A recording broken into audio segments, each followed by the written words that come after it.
Tertúlia. Meu boa tarde aí para todos e todas. Hoje é dia 27 de novembro de 2012, terça-feira. O verbete é de número 2491. Ele tem 5 páginas, 47 logias e 13 máximos. O tema, Direito Comunitário Europeu. A especialidade, Direitologia. Quem redigiu o verbete com muita classe é o professor Rafael, que está aí acompanhado de 2 especialistas em direito e para direito. Definição. O direito comunitário europeu é o sistema jurídico sui generis, autônomo e supranacional, responsável por estabelecer princípios, leis e recomendações comuns a todos os Estados-membros da União Europeia, favorecendo a intercooperação e a integração econômica, política, social e cultural entre esses países. A mudança de holopensene extrafísico percebida a partir da mudança de fronteira geográfica intrafísica. A supranacionalidade, a jurisdição comum sobre culturas diversas, o rompimento com o dogma do conceito clássico de soberania, a relativização do conceito de Estado-nação, o sustentáculo jurídico da integração entre países distintos, a transferência de competências executivas, legislativas e judiciárias para as instituições supraestatais, o Parlamento Europeu, o Conselho Europeu, a Comissão Europeia, o conflito entre as leis internas dos países membros e as leis comunitárias, a engenharia jurisprudencial do Tribunal de Justiça da União Europeia, garantindo o funcionamento do direito supranacional, as reurbanizações extrafísicas continentais, as reconciliações extrafísicas, a derrubada gradual dos muros invisíveis sustentados por morfopensenes anti-universalistas, a limpeza dos bolsões baratosféricos perpetuadores de conflitos intergrupais, a guinada no rumo da para-história continental, a redefinição da geopolítica, os bastidores insuspeitos do para-estadismo. Agora, na argumentologia tem aí o tópico da relevância, com 10 estruturas presentes na comunidade conscienciológica cosmoética internacional, relacionadas em ordem alfabética aqui. São 10. Na remissologia de 10 verbetes, nós destacamos 5.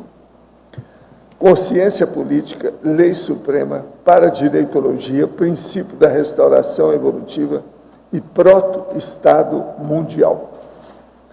Frase enfática. O direito comunitário demonstra a possibilidade prática da homogeneização das leis em ambiente multicultural, sendo argumento coerente para sustentar a inevitabilidade do Estado mundial. Você ainda é defensor aguerrido da própria nacionalidade?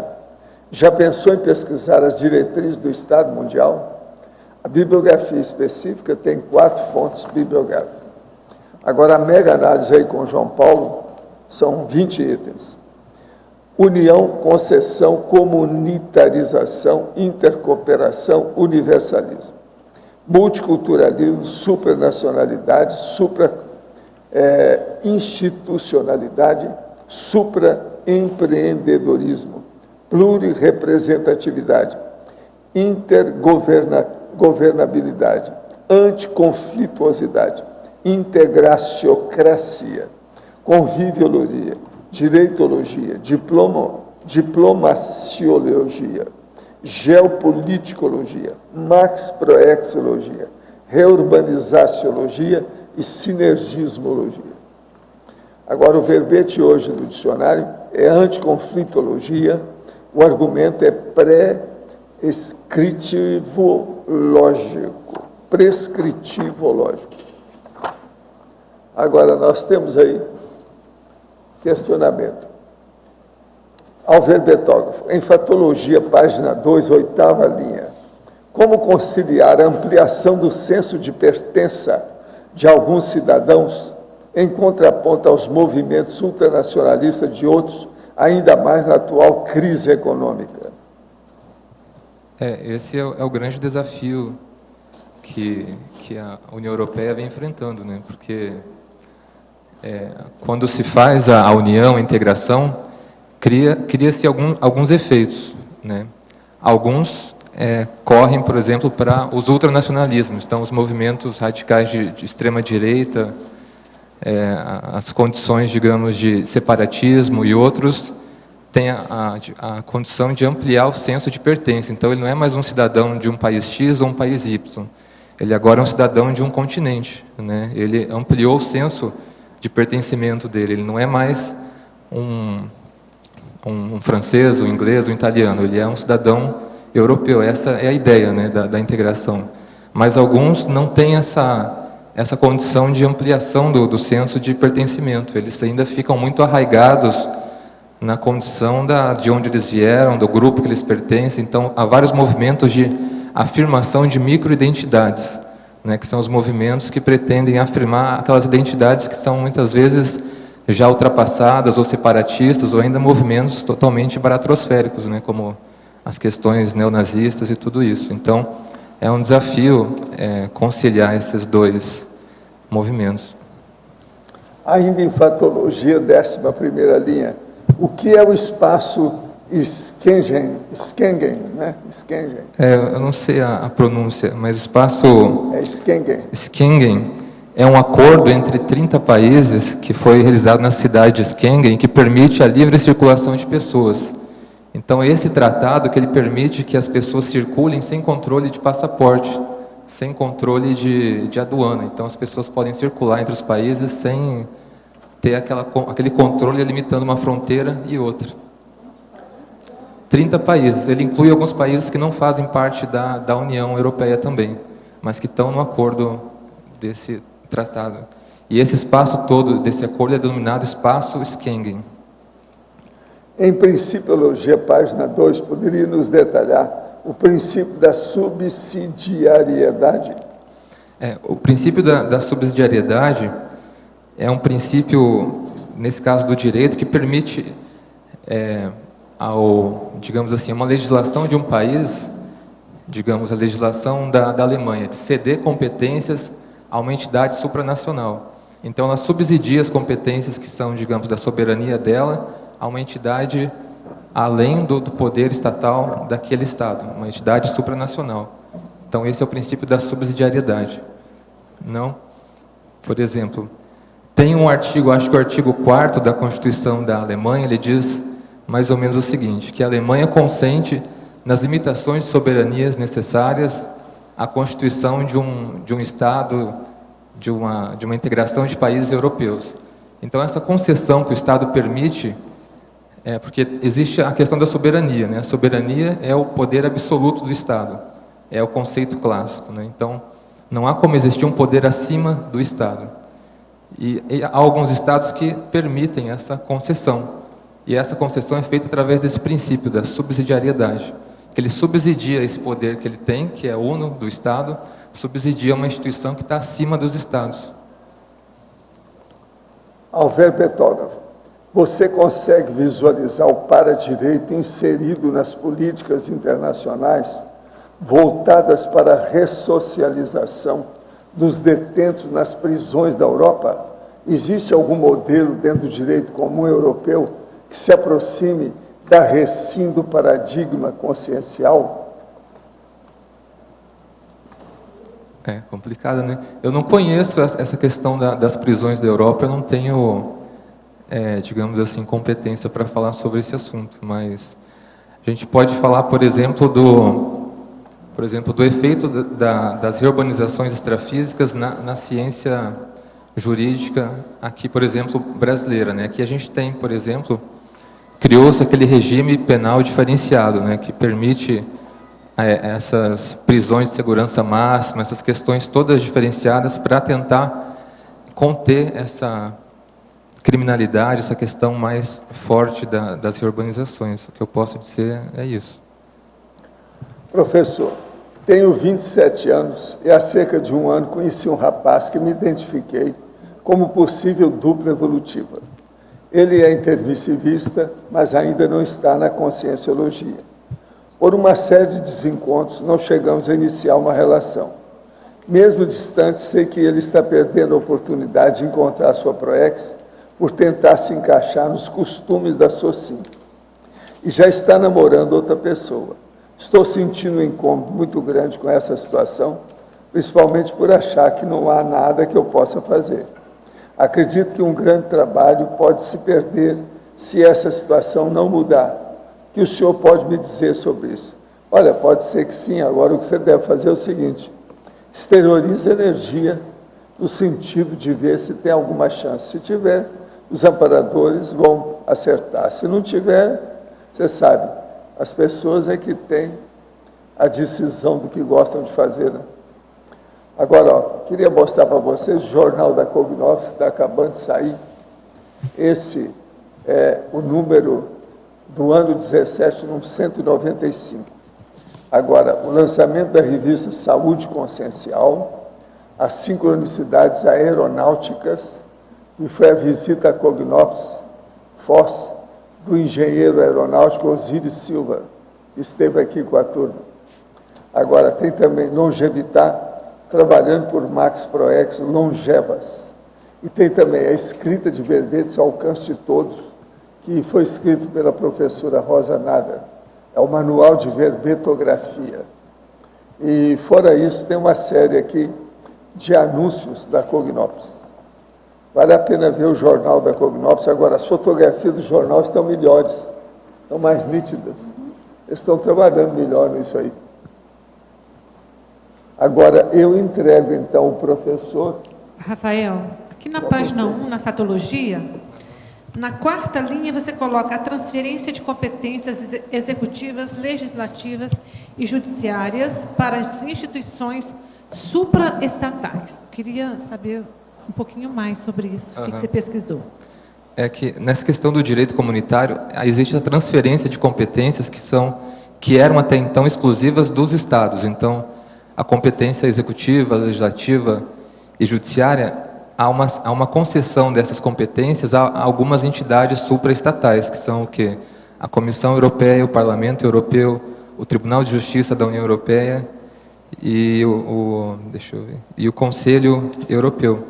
Então, existe essa concessão. O Estado, ele delega essas competências às instituições supraestatais, que passam, então, a utilizar dessas competências para estabelecer essas leis, esses princípios para todo o conjunto, o bloco europeu. Há uma superposição de leis, então? Isso. Tá. E aqui na pensinologia, o último item, a mudança de holopensene extrafísico percebida a partir da mudança de fronteira geográfica intrafísica. Essa é uma experiência que a gente pode ter até aqui em Foz, né? Basta a gente ir a alguma das duas fronteiras que nós temos e perceber como há uma diferença de holopensene quando vai se aproximando da limitação intrafísica geográfica da fronteira. Interessante, parece que é uma descrição do holopensene extrafísico à fronteira intrafísica geográfica. É interessante observar isso, né? Então, quando a gente vai a outro país, assim, é nítida essa mudança de holopensene. E que tem a ver com a história do país, a cultura, toda a questão que envolve aquela nação, né? Tá bom. Obrigada, Rafael. Parabéns, está espetacular seu verbete. Rafael, você pode falar um pouco para a gente sobre essa questão do direito comunitário e o direito comunitário europeu? Assim, onde tem outras experiências ou outra? Uhum. É que assim, o direito comunitário, ele é sui generis, quer dizer, só existe esse tipo de direito, assim, ele não é nem direito nacional, nem direito internacional, ele é uma outra espécie, é como se fosse um ornitorrinco jurídico, né? O ornitorrinco é o único mamífero que põe ovos, né? O direito comunitário é o único direito que tem um poder supranacional, quer dizer, um poder acima do poder dos Estados. E ele surgiu mesmo na União Europeia. Mas há essa diferenciação de europeu porque há um outro conjunto de países, que são os países do Pacto Andino, aqui na América do Sul, Bolívia, Equador, Peru, e tem mais um, Bolívia, Equador, Peru, bom, tem mais um, depois eu lembro. E que eles também tentam implementar um direito com um poder, uma entidade supranacional, mas ainda é muito incipiente, ainda está muito no começo. Então, por isso, essa definição. Tanto é que tem alguns autores que não consideram, que não delimitam assim, direito comunitário europeu. Eles põem direito comunitário como sinônimo de direito da União Europeia, mas daí é um contrassenso, porque você desprivilegia aquele outro bloco que está tentando implantar o mesmo sistema. Claro, claro. Né? Tá certo. Obrigada. Agora, você pode comentar também sobre, na Principiologia, página 2, esse princípio da uniformidade na interpretação e aplicação do direito comunitário? Uhum.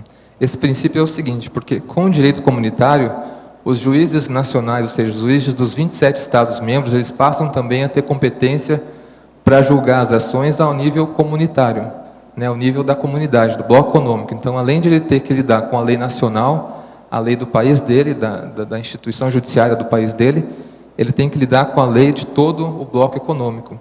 Então, esse princípio, ele diz que há de existir uma uniformização na interpretação do direito comunitário, porque senão cada juiz pode dar uma interpretação diferente. Então, o juiz da Itália diz desse jeito, o juiz da França diz de outro. Aí você acaba fragmentando o direito comunitário. A ideia não, é que ele seja um direito coeso, uno, para manter a integração europeia. Então, esse é o princípio da uniformização da aplicação e interpretação do direito comunitário. Deixa eu ver se eu entendi. Em função das leis específicas de cada componente do bloco, eles têm uma postura, até uma jurisprudência diferenciada. Então, é preciso de todo um trabalho de equalização e de neoposicionamentos de cada país para que realmente o direito comunitário ocorra a contento. Isso, e também para que haja assim, uma uniformidade na interpretação dele, porque senão cada juiz de cada estado pode dar uma interpretação e acaba fragmentando essa unidade do direito comunitário. Então, a ideia é que haja uma coesão desse direito, que ele não fique pulverizado em várias interpretações. E assim, continuando até nesse sentido, você podia comentar esse crescendo que você colocou? Na crescendologia, você coloca o crescendo da Comunidade Europeia do Carvão e do Aço, da Comunidade Econômica Europeia, a União Europeia em si. Como é que é isso em relação ao direito comunitário, né? Sim, esses foram os passos de integração, né? Alguns dos passos. Então, começou lá com a Comunidade Econômica, a Comunidade Europeia do Carvão e do Aço. Acho que foi em 1951, com o Tratado de... Bom, depois eu vejo o tratado.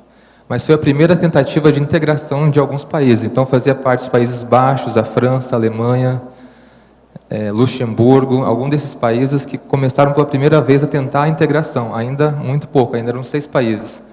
E pela primeira vez eles consideraram ter uma entidade supranacional, que nessa comunidade era a SECA, não, a alta autoridade eles chamavam, né? E com os novos alargamentos da comunidade foi se mudando o nome, então passou-se para a Comunidade Econômica Europeia. Aí já teve outros países que ingressaram e outras instituições foram surgindo e desembocou agora, de um tempo para cá, na União Europeia, com mais países. Então, conforme foram se dando os alargamentos, a entrada de novos países, foi se mudando os tratados, fazendo-se novos tratados, ampliando a questão do direito comunitário, porque o direito comunitário ele surge dos tratados entre os países, né? Então, é por aí, não sei se ficou. Agora, quer dizer, nesse sentido, a questão das leis positivas, da discriminação, né, do papel de cada país vem aumentando, então. Quer dizer, a gente ainda está num caminho bem distante, assim, de um paradireito, de uma compreensão mais ampla, e está exigindo ainda muita, vamos dizer assim, muita entrada, muita intervenção legal ou não? Como é que isso vem acontecendo? Entendeu minha pergunta? Você diz assim, se os países já estão voluntariamente se integrando, ou se ainda ou está sendo necessário ainda muita imposição, ou é crescente essa imposição, vamos dizer assim, legalista, né, do direito comunitário. Como Na verdade, ele não é uma imposição, porque os próprios estados eles escolheram abrir mão para que existisse esse direito. Então, digamos assim, ele é uma escolha dos estados, né? Então eles abrem mão e a partir de então fica esse direito que regula a questão do bloco. Mas daí a partir desse momento há o que? Há um poder supranacional. Então há uma coerção, mas uma coerção autorizada antes, que foi antes, passou pela vontade deles, né? Mas eles dizem que, por exemplo, tem autores que dizem que esse bloco econômico, a União Europeia, é a união através do direito, quer dizer, que o direito que manteve esse condão de sustentar a integração durante tanto tempo, né? E, assim, ainda há muito conflito entre as leis, né, internas e as leis comunitárias. Ainda há dissonância, né? Paro de... eu tenho uma impressão de que nesse momento, não sei se é ignorância, enfim, nesse momento de construção dessa comunidade, ainda está sendo muito importante, muito necessário a criação de novas leis, assim, de aprofundar isso, você diz aprofundar. porque não tem ainda a vivência e não tem ainda também muita coisa bem definida, então precisa de uma intervenção nesse sentido, do direito se fazer muito presente, assim, porque ainda não tem, as coisas não estão ainda bem compreendidas ou bem vivenciadas. Não, né? sem dúvida. Nesse sentido, ele funciona como um pilar ali da integração, sustentáculo, né? Ele segura, é o eixo, é o, digamos, o palpável, né? Porque ainda é a coerção, né? Ainda é, digamos assim, um poder acima que institui a...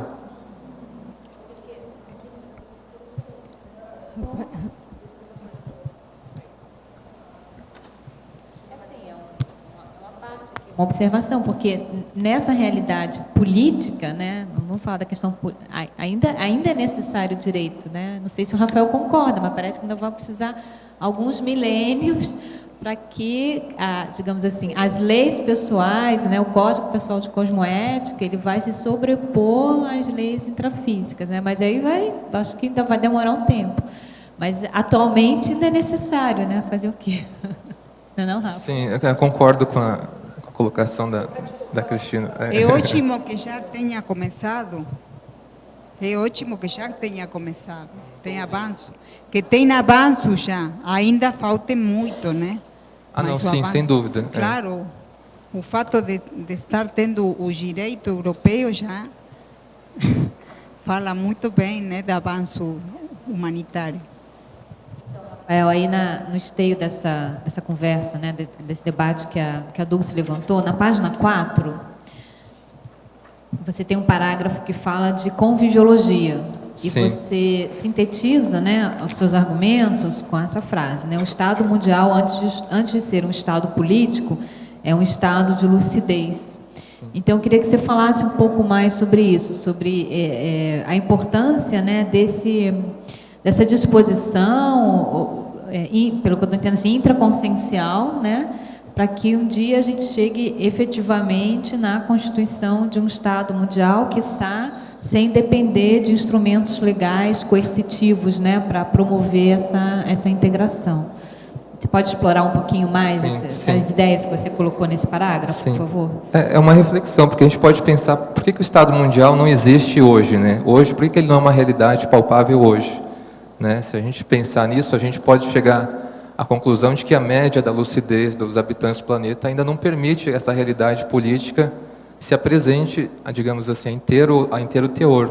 Né? Então, o que a gente precisa é um aumento digamos assim, da lucidez média per capita do planeta. Né?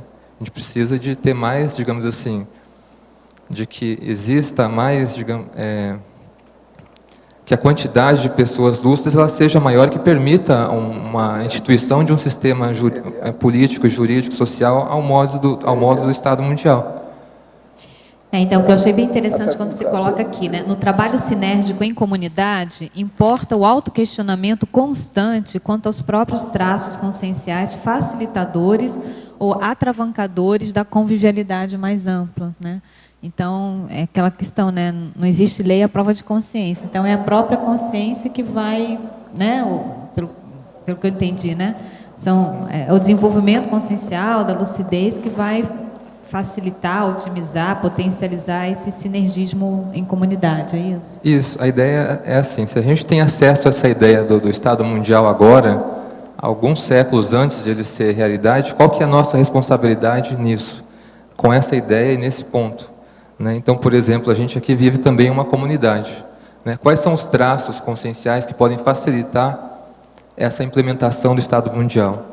por exemplo, como que é a minha conviviologia, a minha anticonflitividade, né? Como que é a minha questão da diplomacia, paradiplomacia, como que é isso na minha manifestação, né? Porque isso eu penso que é o nosso nível de responsabilidade com essa ideia do Estado Mundial, né? Que é como a gente convive aqui e como a gente quer mais para frente chegar nisso, mas a gente tem que começar de agora, né?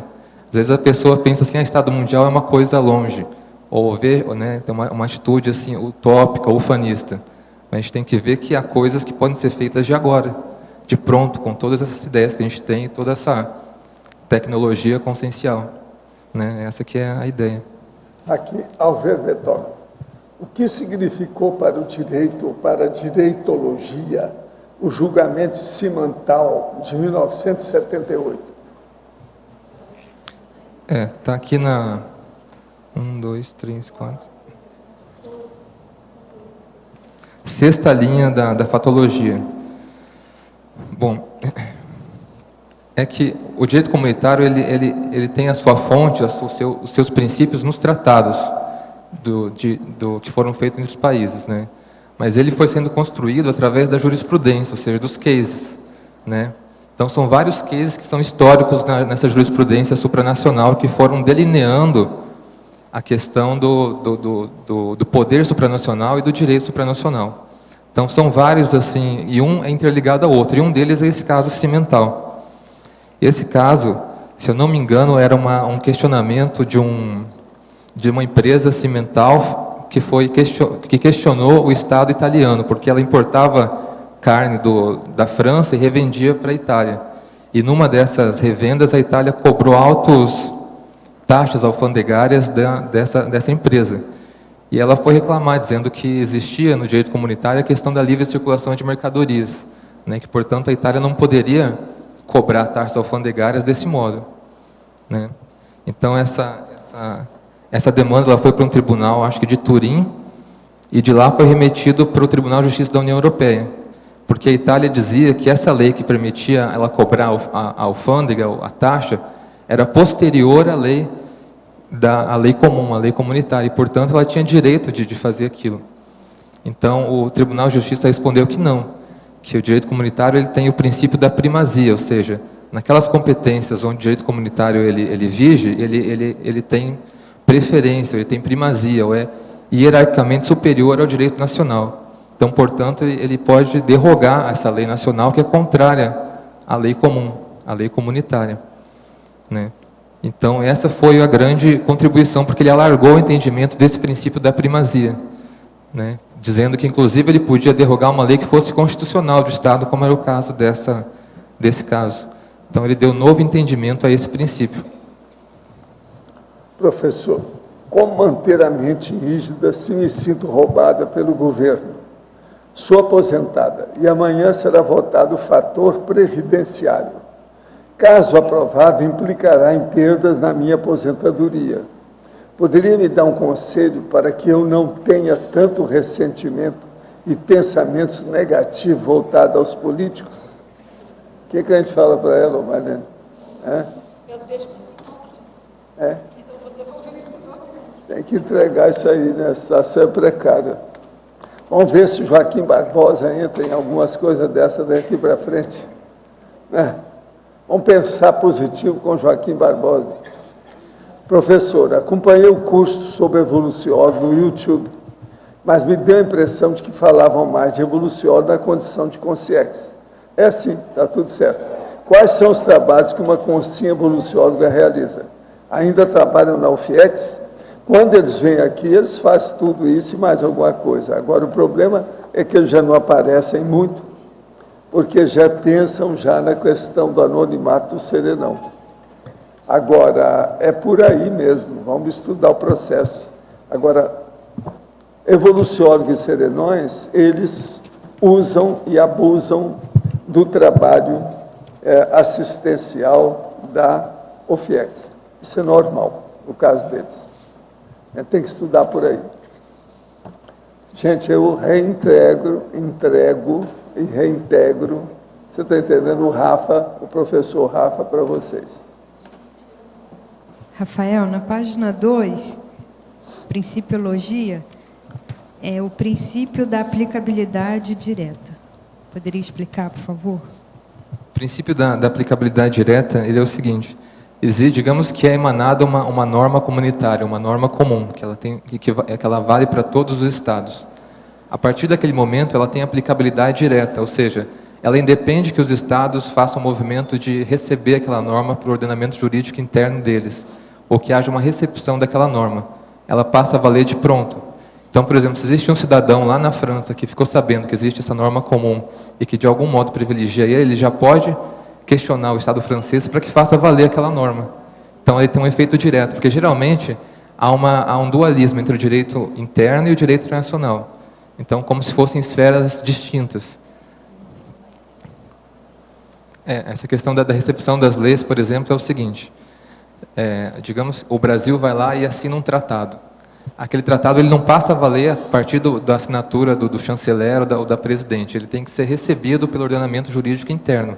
Então, ele passa por um processo legislativo dentro das duas casas do Congresso e tem que ser reaprovado pela presidente, né? E aí ele passa a ser uma norma, digamos assim, que é válida dentro do nosso sistema jurídico. Aí, então, ele passa a ser válido. Então, digamos assim, essa é a recepção da lei, né, pelo ordenamento jurídico interno. E nesse caso... Esse aqui é o contrário, já fez, nesse caso já vale de pronto. Aí, né? cada um que se vire para... Geralmente há um prazo para que os estados se adaptem, mas mesmo se passar esse prazo e não acontecer nada, o cidadão já pode questionar o estado dele porque não aconteceu nada, né, se tem essa lei. Rafael, você poderia ampliar, por favor, mitologia, na página 3? O mito de a integração resultar na extinção das diferenças interculturais? Essa é uma, digamos assim, dos muito contra-argumentos à integração, né, ou à união dos países. Então, há aquela questão dos eurofóbicos ou os eurocéticos, né, o pessoal que é pessimista até até o último grau. Então, esse é um dos mitos que é sustentado, por exemplo, que a integração ela resulta numa extinção das diferenças interculturais. Então, que o pessoal, que há uma perda de identidade de determinadas culturas, mas o que vê que não acontece, né? O que há uma intercooperação maior, uma integração maior e uma troca maior. Às vezes, alguns usos e costumes podem desaparecer em decorrência dessa troca maior, mas é um processo natural. Não que a integração implique nisso, quer dizer que a integração ela vai implicar na extinção das diferenças interculturais e vai uniformizar a cultura. Não é isso que acontece.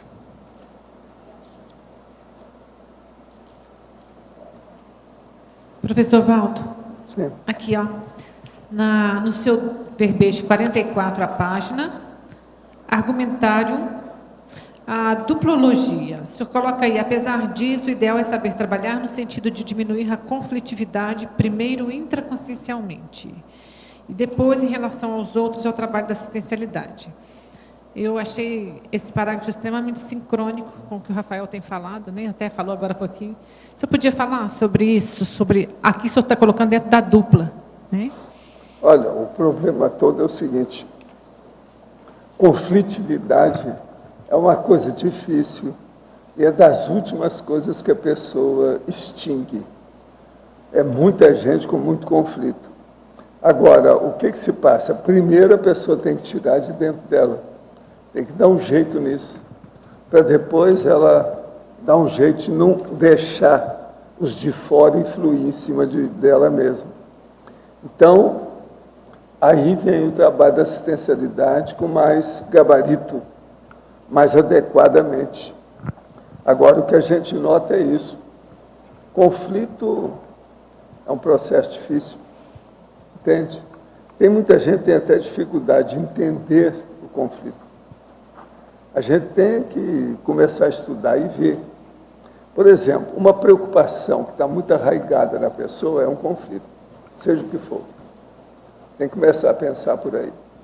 Uma preocupação muito enraizada é um conflito. Então, começando por aí, a pessoa vai começar a ver o que ela pode liquidar com isso. Agora, a anticonflituosidade é que leva a pessoa para o equilíbrio maior, para a situação da imperturbabilidade, que eu chamo.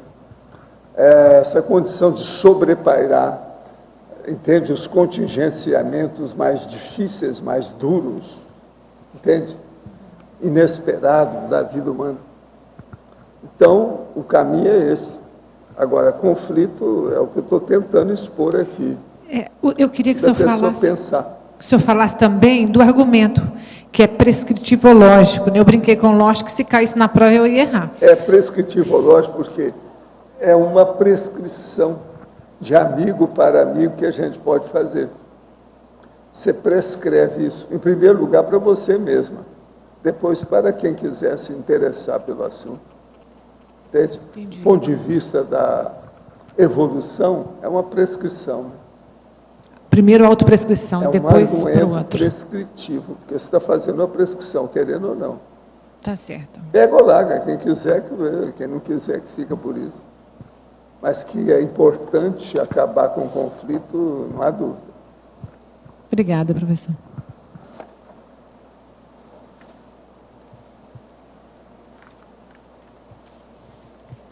Rafael, na página 2, na fatologia, na quarta linha de baixo para cima, você coloca a preservação em nível supranacional dos direitos das minorias étnicas, linguísticas, religiosas e culturais, a exemplo dos ciganos.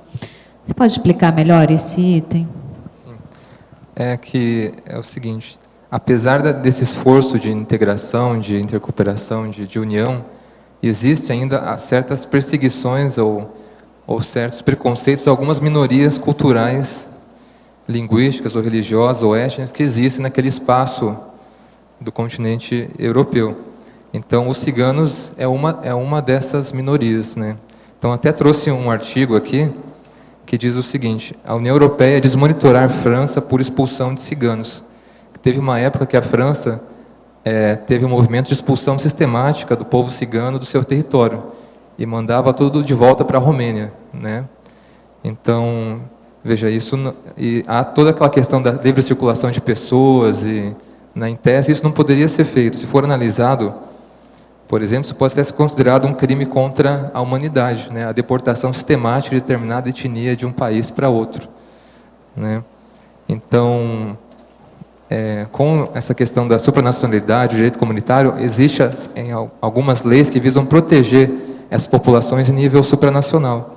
Então, eu trouxe também aqui uma resolução do Parlamento Europeu de 9 de março de 2011, que é uma estratégia para tentar integrar esse povo cigano, né? Fazer a integração deles de uma forma menos conflitiva. Então, uma série de disposições aqui que remetem, por exemplo, aos tratados de direitos humanos, a questão da preservação das minorias. Então, agora, com essa questão, há uma proteção supranacional, entende? Dessa população.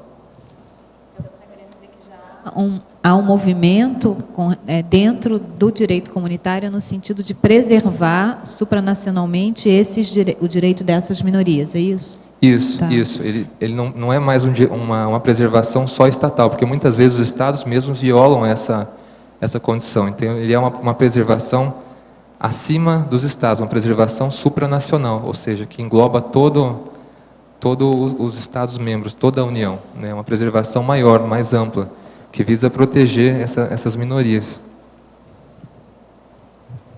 Rafael, aqui justamente seguindo o que a Cris perguntou, penúltima linha de baixo para cima, na página 2 da fatologia, você trouxe a abolição dos controles de passaporte. E depois também eu gostaria que você falasse sobre o último, a crise de identidade da Consim anti-universalista. A abolição dos controles de passaporte, a gente falou no início aquela questão do espaço Schengen, né? Então, digamos assim, é abolida aquela questão há uma livre circulação de pessoas, então não há mais um controle delimitando que você cruzou uma linha geográfica estatal. Você pode ultrapassar aquilo sem maiores problemas dentro das condições normais de segurança e tudo do bloco, né? Então, ok. e a crise de identidade da Consim Anti-universalista. Isso. É que eu pensei o seguinte: a consciência ou a Consim, com um pensamento muito sectário, muito, digamos assim, anti-universalista, geralmente ela tem o ego dela muito baseado na questão das raízes, das tradições dela, ou de onde ela veio. Então ela é muito um francês, ela é muito um italiano, ela é muito um inglês. E quando esse senso de pertença a um determinado estado ele perde sentido, né, veja, não faz mais sentido você ser só de um estado, porque agora você é parte de um continente, né, entende? Então há aí um certo choque para esse tipo de consciência que mantém esse nível de pensanidade. Então ela não é mais assim tão incisiva nessa E questão. seguindo, logo depois, acho que tem a ver com isso que você trouxe, né? O princípio da restauração evolutiva sob perspectiva continental. Seguindo, acho que é essa linha, né? Uhum. O princípio da restauração evolutiva aqui, eu pensei no seguinte: se a gente considerar a história do continente europeu, a gente vê que é um continente de sucessivos conflitos, né? A gente teve 2 guerras mundiais no século XX, os conflitos todos da Idade Média, a Guerra dos 100 Anos, entra no Império Romano, quer dizer, uma série de conflitos ao longo da história, né? Quase não houve brecha, não houve muita trégua ali, né? Então, de repente, de 1950, logo depois da Segunda Guerra, começa esse movimento de integração, né? Quer dizer, esse paradigma conflitivo ele não dá mais para ser sustentado nesse continente, não há mais espaço para isso, né? Então a gente tem que tentar um novo caminho. Esse novo caminho, que seria aqui a questão da União Europeia, ou da integração, ou da intercooperação, eu vejo como uma restauração evolutiva a nível continental. Quer dizer, todo um continente fazendo um movimento contrário e positivo, homeostático, evolutivo, do que foi feito ao longo dos séculos. Então é isso que eu coloco aqui como princípio da restauração evolutiva. E, Rafael, você mencionou que existe uma outra iniciativa dentro dessa proposta de integração. Você acha que esse movimento da União Europeia vai, então, puxar ou qualificar outros grupos a que sigam essa mesma estrutura, essa mesma proposta de integração? Sem dúvida, é um modelo de integração mais avançado que a gente tem hoje no mundo, né? Então, sem dúvida, é um espelho para outros, é um exemplo para outros. Mas não dá para a gente comparar, assim, estrito sensu, por exemplo, um com o outro, né? Porque são realidades culturais, geopolíticas diferentes. Então, por exemplo, as pessoas às vezes têm uma condição de comparar a União Europeia e Mercosul depreciando o Mercosul, mas tem que ver que são períodos históricos diferentes, que um começou em 92, outro começou em 51, que são realidades históricas e culturais diferentes. Então, não há como haver uma transposição de um para outro, mas sem dúvida um é um espelho para outro, porque um já passou pelos estágios de integração, está mais avançado, o outro ainda não, entende? Então é como se a gente olhasse a escala evolutiva, tem um que já está lá, mas o outro ainda está aqui, mas são realidades que convivem. Rafael, na página 2, na 7ª linha, tem assim, o fenômeno da comunitarização dos juízes nacionais. Sim.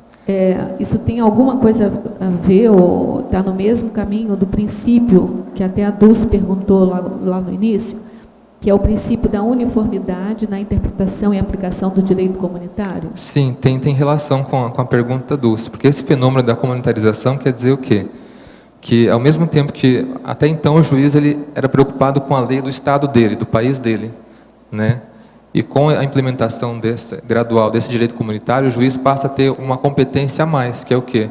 Julgar também considerando as leis do bloco, a lei do continente inteiro. Então, isso é chamado de o fenômeno da comunitarização dos juízes. Quer dizer, eles não são mais juízes só do estado deles, são juízes de todo. Mesmo os juízes de primeira instância, de primeiro grau, eles já têm essa responsabilidade de julgar e cuidar pelo continente inteiro, né? Pelo continente europeu, através das leis comunitárias, leis comuns, que se aplicam a todos. São forçados a pensar universal. Sim, eles têm que sair da caixinha à força, né? Tá bom, obrigada.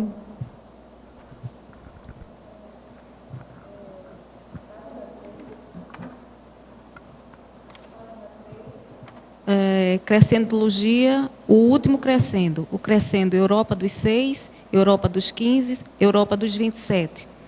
Eu vejo aqui que a Europa dos 6 e dos 15, mais ou menos países com a mesma cultura, mesma tradição, né, europeus. E a Europa dos 27 entraram países do leste europeu num desmonte da União Soviética. Como é que você vê, na sua pesquisa, no âmbito do seu verbete, a adaptação desses países tem muito conflito lá, eles entraram bem. Como é que, eu tenho curiosidade de saber como é que eles se adaptaram a uma Europa que estava acostumada ao regime comunista. É um processo de adaptação que ainda vem ocorrendo, né? Então, por exemplo, essa própria questão dos ciganos, coloquei, uma questão que advém desse alargamento, porque houve essa questão da livre circulação de pessoas, então esses povos que viviam no leste europeu, que é uma cultura mais diversa do ocidente europeu, eles começaram a migrar para o continente, né? Então começaram a ir para esses outros países, e isso foi criando esses tipos de conflitos que a gente viu que são conflitos de identidade cultural, né? Então essa fase de adaptação eu vejo que ela ainda ocorre, ainda não é uma coisa, digamos, que está resolvida, que está 100%, né? Ainda há esse contrabalanço, porque são raízes culturais distintas, né? O leste europeu é uma outra coisa que foi acolhida para integrar a União. Você acha que a motivação foi mais econômica ou política para a União Europeia? Então, a gente tem que ver que a União Europeia ela começou com 2 grandes argumentos, né? O primeiro era a questão de se evitar uma nova guerra, de tentar a paz, até sobre essa questão filosófica do Kant, da paz perpétua. Então havia uma ideologia de solidariedade, de integração e de união. Mas o outro grande argumento, e que até então parece prevalecer, é a questão econômica, porque a Europa saiu da Segunda Guerra Mundial, totalmente arrasada economicamente. Então precisava fazer a máquina econômica avivar de novo, né? Então dos meios de fazer isso foi através da integração. Então eu vejo que ainda o argumento econômico ele é bem forte nessa questão de integração, né? A integração ela foi movida através disso, tanto é que é um bloco econômico, né? Por isso que entraram os 27, né? Eu acho que é mais para a questão econômica. Sim. Eu acho isso também. Tá bom, obrigada. Professor, eu tive um irmão que dessomou com 1 mês de vida. Logo após sua dessoma, minha mãe ficou grávida de mim. Foi a partir daí que minha mãe começou a procurar respostas do que acontecia após a morte, até chegar à Conscienciologia e puxar o grupo todo junto. Pelo que o senhor conhece da minha família, meu irmão poderia ter sido a mini proex para encaminhar o grupo?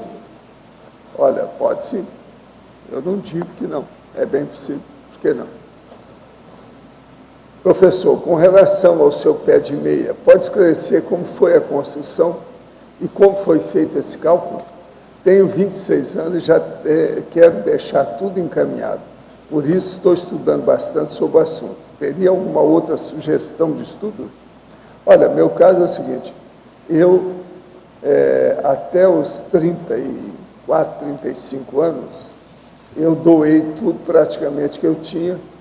Conservei só umas casas de usufruto para manter uma biblioteca e um apartamento que eu comprei no Rio.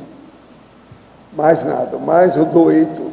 Aí eu fui estudar fora, e fui estudar no Japão, e estudei também na Wall Street e no Wells Fargo Bank, lá da Califórnia.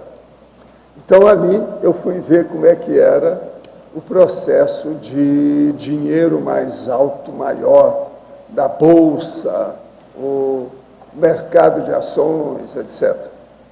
Com isso, então, o que eu fiz? Eu montei um consultório, porque eu não tinha jamais recebido dinheiro da medicina. Eu fiz clínica gratuita no interior. Eu tinha um emprego que eu me mantinha por ali. Agora, quando eu deixei, eu fiquei zerado, não tinha dinheiro nenhum. Eu tinha 34 anos.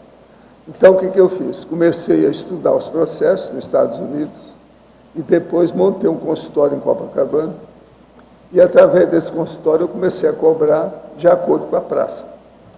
E, daí a pouco, eu tinha uma clientela enorme.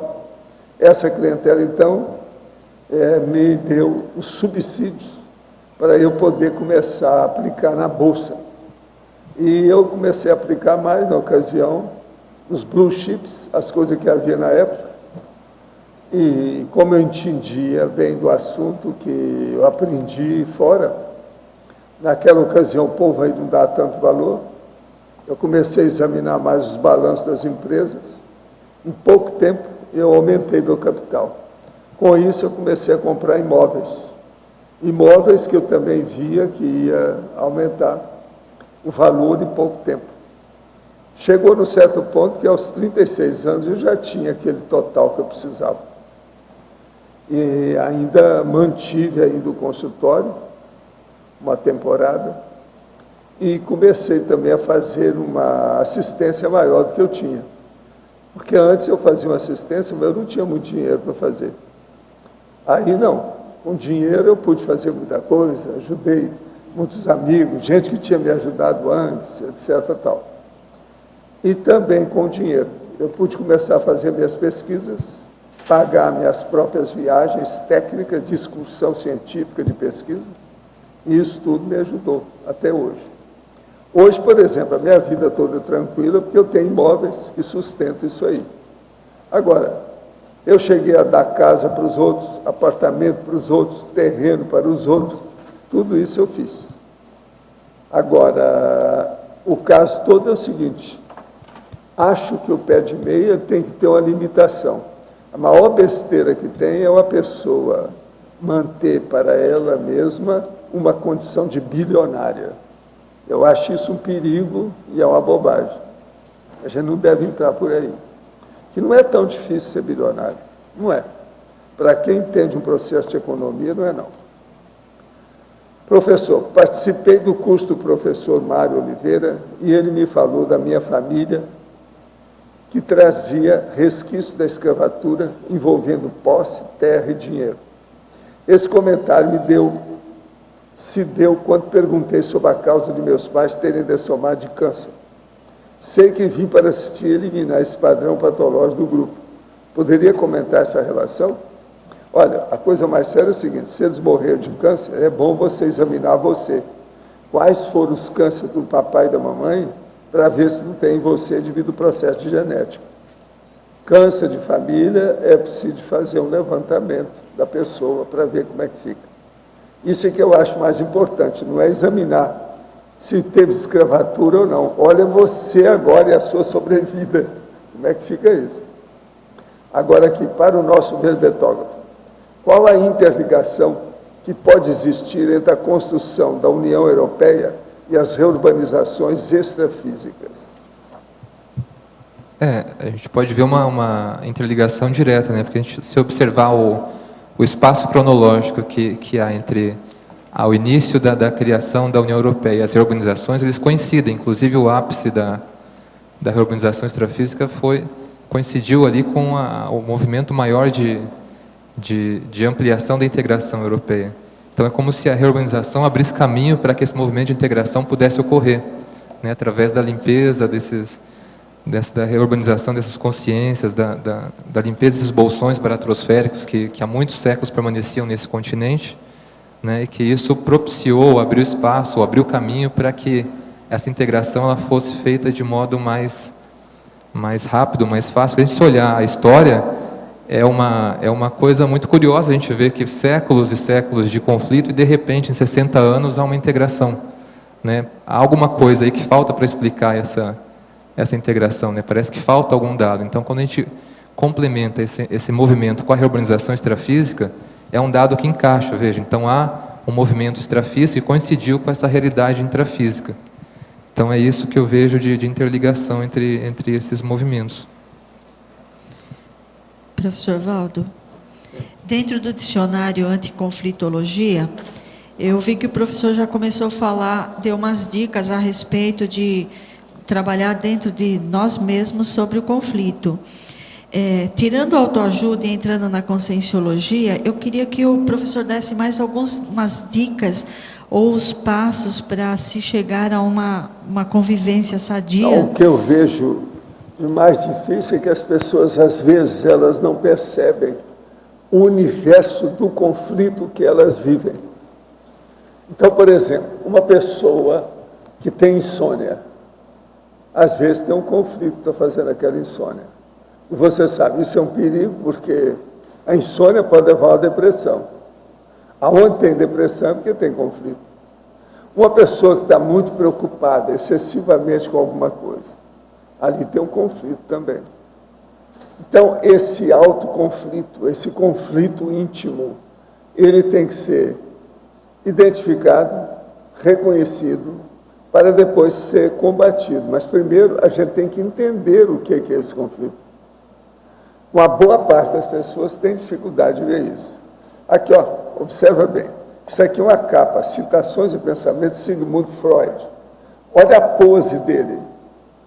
Um cara que faz uma pose dessa, com a mão aqui de lado e fumando com um charuto na mão, ele tem conflito. Ele está mascarando um processo. Examinando o Freud não explica isso. Não explica ele mesmo. Aqui, ó. Olha a pose dele.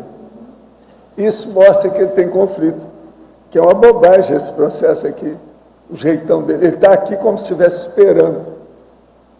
Está fazendo uma pose de espera, de stand-by, para ver o que é que vai dar. Mas olha só o charuto na mão.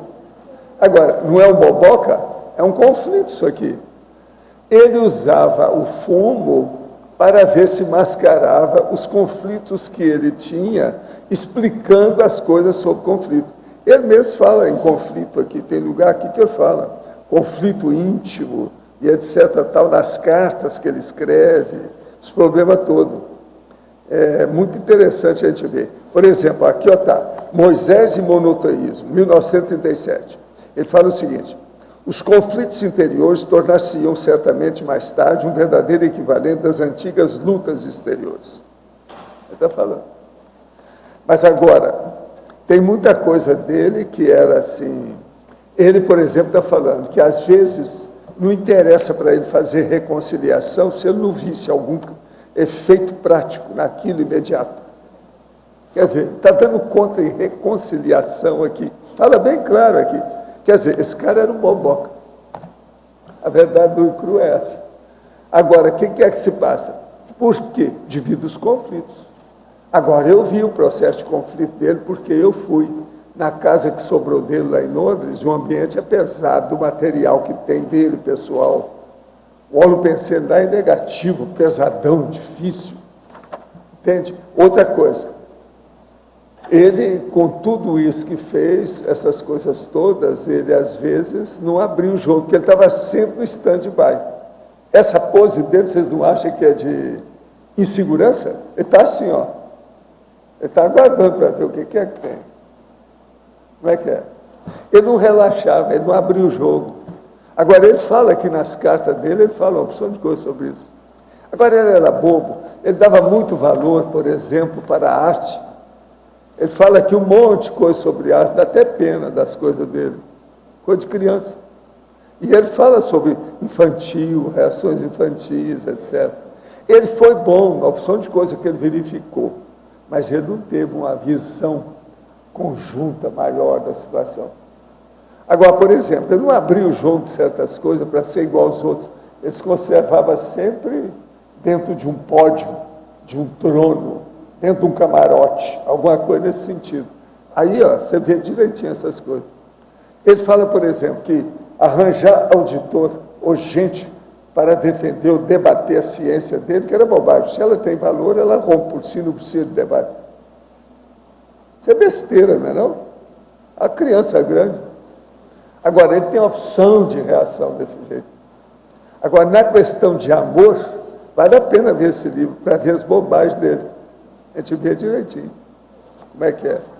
Então, você veja, se o Freud, com todo esse cartaz, que é considerado um dos maiores cientistas, entre aspas, do século XX, era boboca desse jeito e fumou a vida inteira, foi o fumo que deu um câncer na boca que acabou com ele morreu por causa do câncer, por causa de fumar. Agora veja, como é que é? Fumo, o que é o tabagismo? Nada mais que um vício de imaginação. É a pessoa imaginando tal. É aquilo, então ela se sente presa. Aí dá o problema da, vamos dizer, necessidade bioquímica dos 1000 ingredientes do tabagismo. Tem mais de 20 ingredientes. Quer dizer, olha o conflito.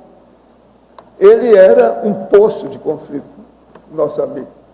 Agora, era inteligente, foi vivo, caiu fora lá do negócio do nazismo, mais inteligente do que o Heidegger, que era um filósofo que ficou lá preso com os negócios todos. Nisso aí, ele tinha inteligência. Ele sabia se defender, caiu fora na hora justa. Entende? Agora aqui, Alberto Betógrafo. A ideia da comunidade europeia veio da criação da União Latina, que nasceu em 1865 por iniciativa de Napoleão III. Pelo que pesquisei, Napoleão III já tinha ideia do direito comunitário europeu, algo que para aqueles tempos era um conceito avançado, apontando ele como iniciador do que hoje é a União Europeia. Como você vê essa iniciativa dele? É a Cassandra lá de Gramado que está perguntando. Eu não me aprofundei muito nesse estudo do Napoleão III. O que eu vi mais foi a questão do Kant, em 1795, que ele já trouxe ideias de uma entidade supranacional que pudesse gerenciar os conflitos entre os estados, né? Então, muito dessas ideias, por exemplo, do Kant, lá de 1795, influenciaram a criação aqui da União Europeia. Rafael, na página 2, em Fatologia, na 7ª linha, a garantia às 4 liberdades do bloco econômico regional. Você pode falar um pouquinho sobre essas 4 liberdades?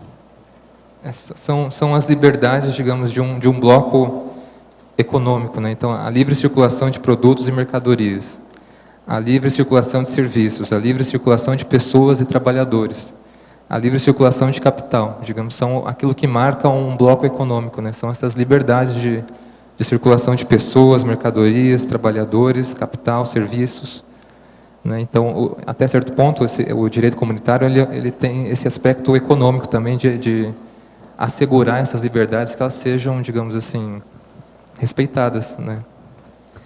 Rafael, aqui na masculinologia, você colocou o serenão reurbanizador. Você pode falar por que você colocou? Sim. Lógico, eu tenho uma ideia, mas queria saber o que você pensou aí. Sim. Isso aqui veio da revisão, foi uma dica que, debatendo com o pessoal, eles me falaram, por que você não lembrou do serenão reurbanizador? Porque ele que, digamos assim, foi o gerenciador aí da questão da reurbanização na Europa, né? Então, eu coloquei ele na masculinologia para fazer menção mesmo a esse serenão. Tá. E a primeira neosinapse, por favor, Rafael, lá na página 2, lá no finalzinho, neosinapsologia primeira. Na página 2, lá embaixo. As neosinapses exigidas aos juízes nacionais para a correta aplicação e interpretação da lei comum. Esse aqui eu pensei, aquela questão que eu tinha colocado antes da comunitarização, né? Porque até então o juiz ele pensava a lei do ponto de vista do Estado, do ponto de vista nacional. E com o advento desse direito, ele tem que pensar o direito e a lei de uma outra perspectiva, né? Então ele tem que repensar o próprio direito para ele poder aplicar ali a questão do direito comum, da lei que vale para todos. Então eu coloquei isso como até uma reciclagem, digamos, intraconsciencial do juiz, né? Que até então era distrito ao estado dele, à nacionalidade dele, e agora tem que viver ou aplicar uma outra realidade do direito, né? Tem que ampliar a visão dele, né? Rafael, aqui na página 1, na fatologia, 2ª linha, o rompimento com o dogma do conceito clássico de soberania. Você pode falar um pouco sobre isso? Sim. Esse conceito clássico de soberania, ele diz o quê? Que a soberania do Estado ela é indivisível, ela é única, ela é absoluta.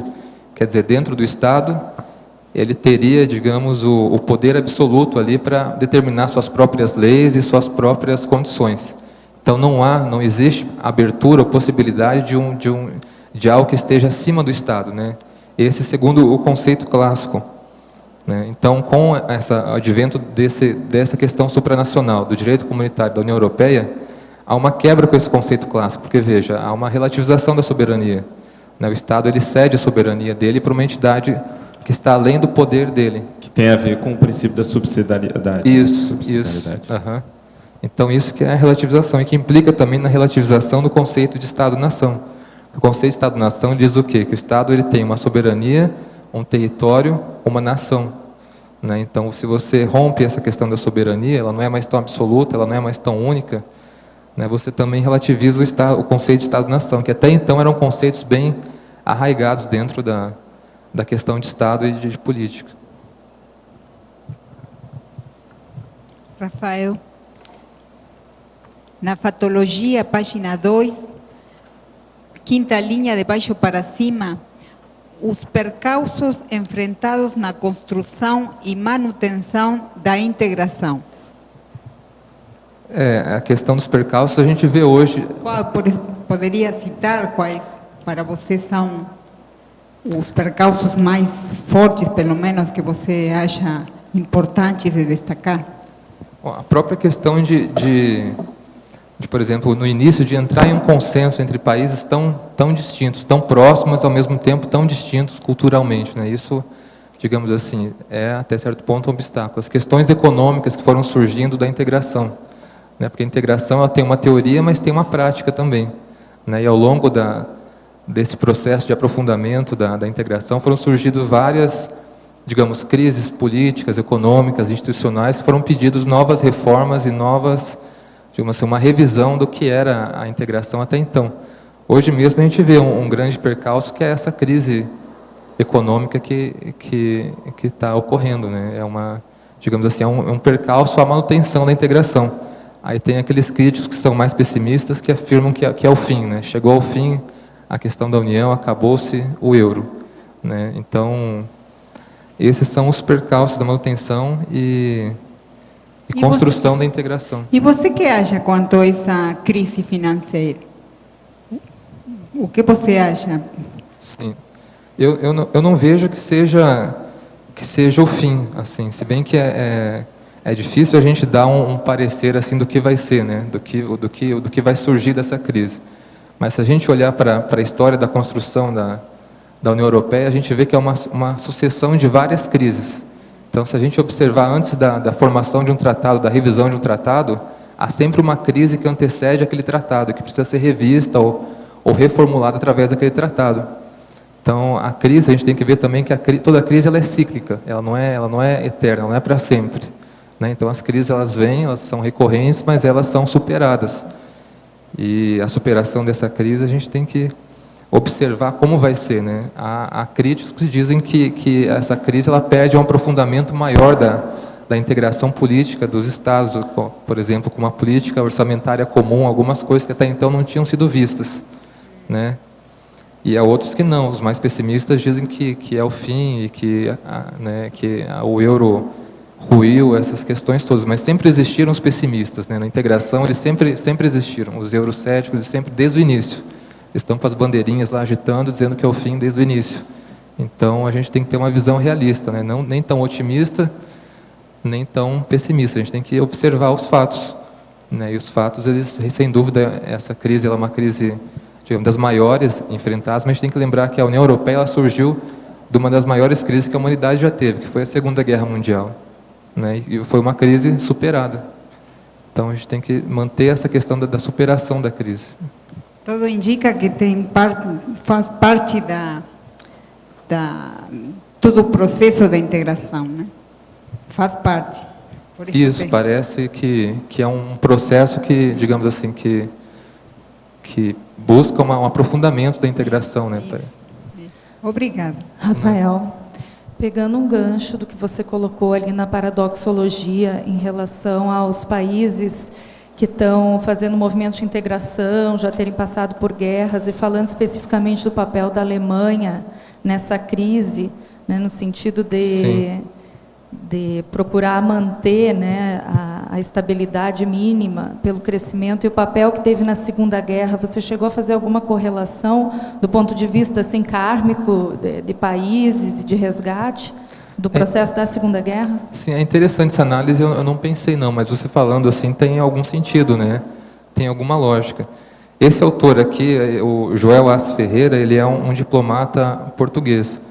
Ele faz uma crítica dura a essa questão da intervenção alemã, né, nesse processo de crise, porque ele diz que nesse momento de crise, não são os países que devem intervir na questão para solucionar, e sim são as entidades supranacionais, ou seja, o Durão Barroso, são aqueles que foram eleitos para coordenar a integração. E não é, digamos assim, Angela Merkel, antes do Sarkozy. Então, ele tem uma crítica nesse sentido. Mas essa abordagem que você colocou é interessante, porque, digamos assim, a Alemanha foi o epicentro das duas guerras mundiais, né? E agora também é o epicentro da tentativa de manter a integração e uma solução para a crise econômica. Então, a gente pode levantar essa hipótese, sim, de uma, digamos assim, de ser um país que tem uma conta corrente kármica maior ali com a questão dos países e que agora está trabalhando, né, tentando restaurar a questão toda ali. É bem interessante essa análise, eu não tinha pensado nisso. E uma outra pergunta, quando você coloca na frase enfática a questão da prática da homogeneização das leis em ambiente multicultural, você chegou a correlacionar ou aprofundar a questão da ampliação da cosmoética a médio e longo prazo? Nesse sentido, porque eu acho que tem muita relação, né? Essa homogeneização em ambiente multicultural, pelo menos eu consigo ver relação com a cosmoética, não sei. É uma homogeneização das leis, né, em culturas, digamos assim, bem distintas uma das outras. Agora, a questão da cosmoética, a gente pode pensar também pela questão da ampliação que a gente já colocou, do senso de pertença, né? Então, a pessoa passa a se identificar com uma coisa maior, uma questão maior, né? Ela passa a ampliar, digamos, o rol de compatriotas dela, que até então era restrito a um país, agora é um pouquinho maior. Mas ainda assim é pequeno se a gente considerar o planeta, né? Então, não sei se é isso que você está querendo chegar, mas eu vejo por essa questão da ampliação desse senso de universalismo, também ampliar puxar essa questão cosmoética.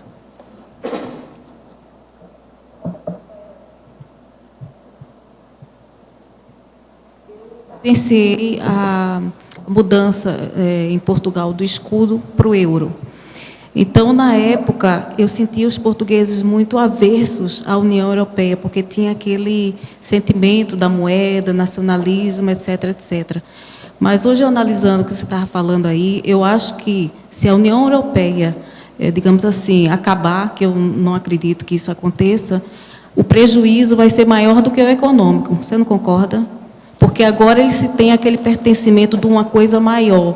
Eles agora têm um orgulho. Por exemplo, mesmo os portugueses, que às vezes têm uma estima um pouco mais baixa, se sentem assim importantes pertencer à União Europeia. Eles se sentem, têm mais identidade agora. Então, perder isso para eles, eu estou falando pela minha vivência, né? Eu acho que é pior do que estar com aquela crise atual. Você não concorda? Com certeza. O prejuízo, caso isso, em hipótese, ocorra, é muito grande, porque, veja, seria a falha de toda uma tentativa de integração, né? E se falhar a União Europeia, o que resta para os outros? Pois né? Até porque eles já descaracterizaram essa questão do meu país, né? Eles se sentem cidadãos europeus atualmente, pelo tempo, né? Sim, sem dúvida é um prejuízo maior que o econômico, né? Tem toda uma questão cultural que foi construída ao longo desse processo de integração. E também é a questão do exemplo para os outros blocos econômicos, né? A União Europeia é o grande espelho, né, da integração, o grande, digamos assim, o exemplo, né, por onde seguir, a diferença, né? É o maior, digamos assim, argumento que a gente tem para falar sobre o Estado Mundial de uma forma prática, né? A união do... Rafael, acho que é interessante, nós temos 2 europeus aqui na tertúlia, né? Um da Alemanha e um de Portugal. Seria interessante também ver, de repente, um depoimento, né? Interessante vocês falarem alguma coisa. Você acha, Rafael, que a União Europeia vai desaparecer? Não, eu não acho. Eu acho que é mais uma crise que vai puxar algum... Vai ser superada. Vai ser superada, mas tem que inventar alguma coisa que não foi feita eu então. Penso assim.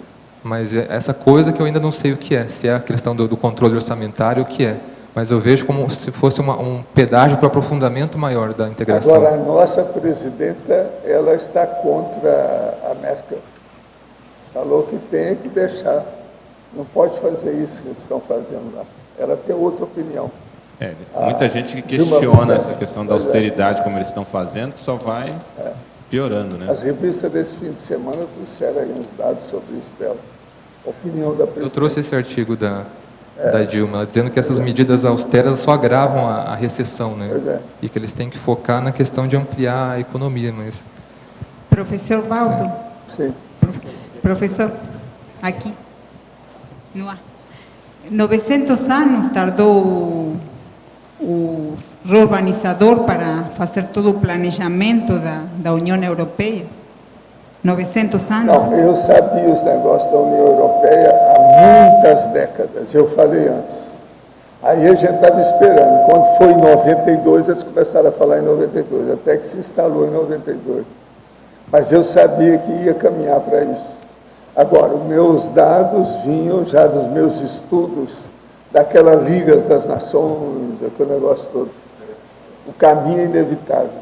Agora, eu sempre pensei no Estado europeu. Agora, eu penso no Estado europeu como sendo apenas o início do Estado mundial, entendeu? É para desencadear o processo.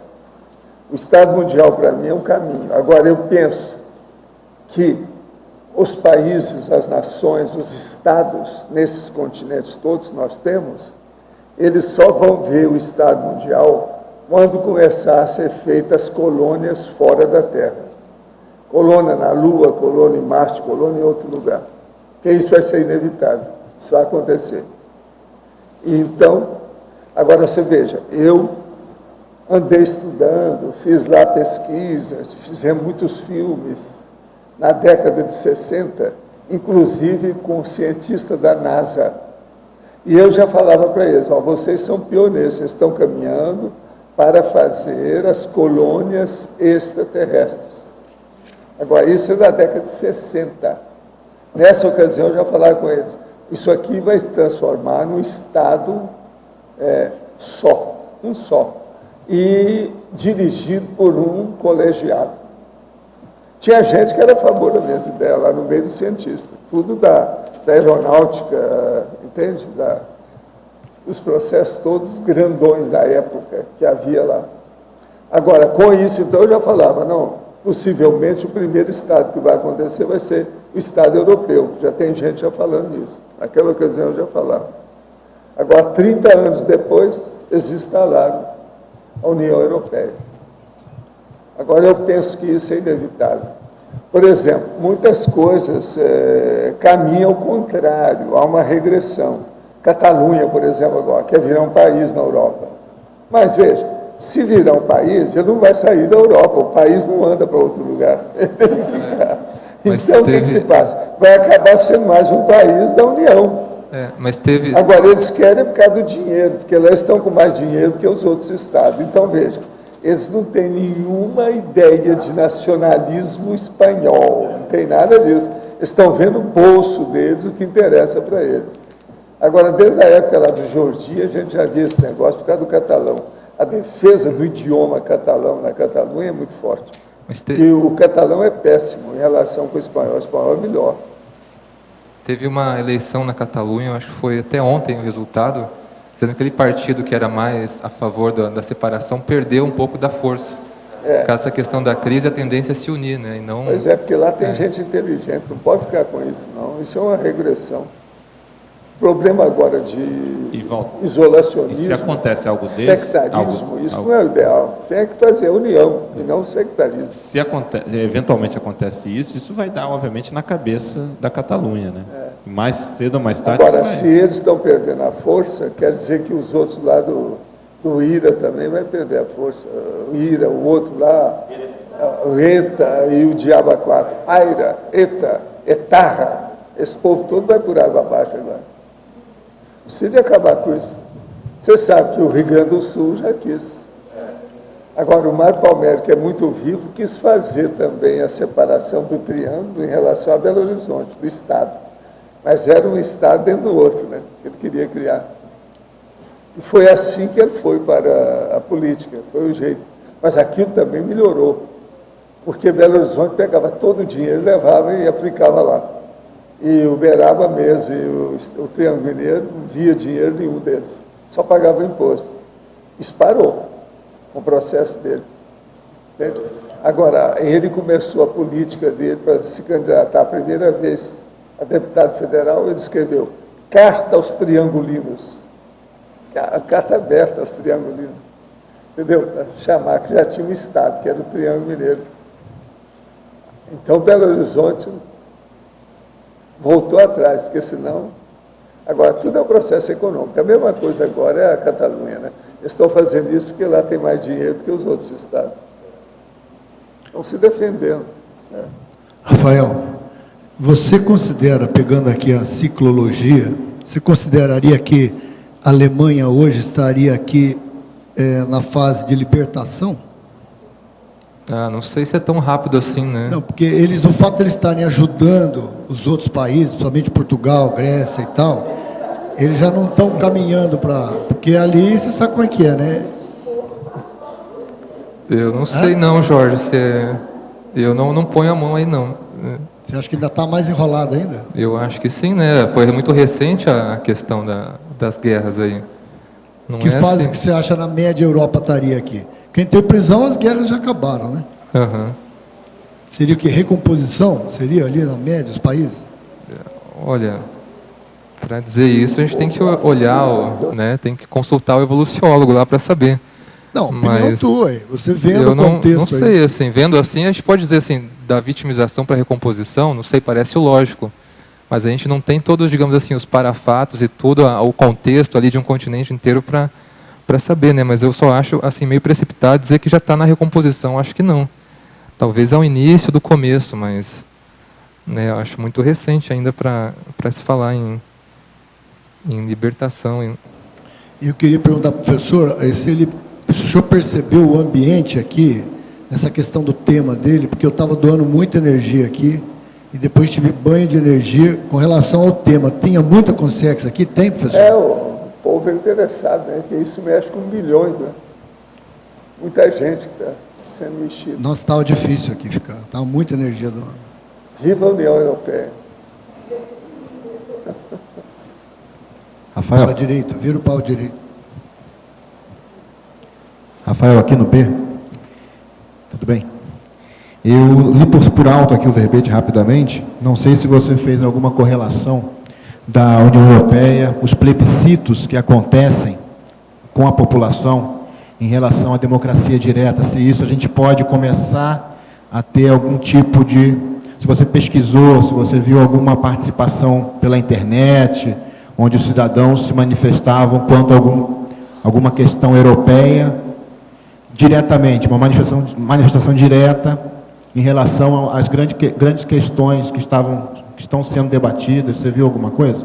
Você diz os plebiscitos na questão da Europa, da União Europeia? Os plebiscitos feitos nos países com a população em relação à entrada ou não na União Europeia, sim, ao euro, etc. Você está querendo fazer um plebiscito aqui na Cognop sobre o quê?